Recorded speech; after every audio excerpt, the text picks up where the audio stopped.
Angel in Wonderland. Once upon a time, there was a tall boy called Angel.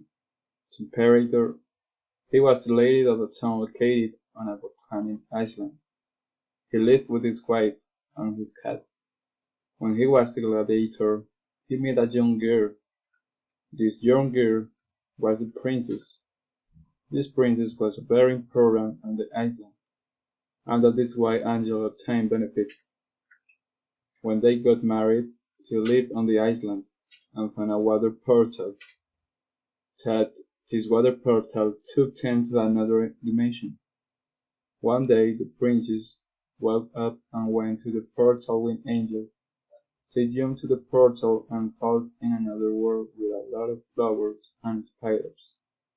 But when they arrived, they looked a big garden with butterflies and a grasshopper.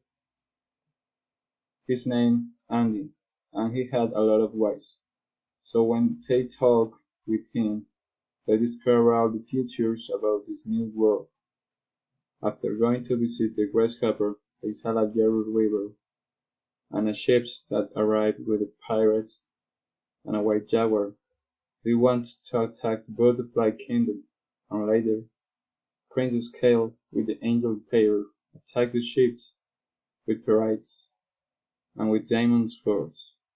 Suddenly, the grasshopper Andy went to the well and then helped them of the white jaguar, who had died trying to get inside. Finally, when the last war is over, the princess saw him die, and Kale and Angel called an army of butterflies to fight the pirates and finally win the battle.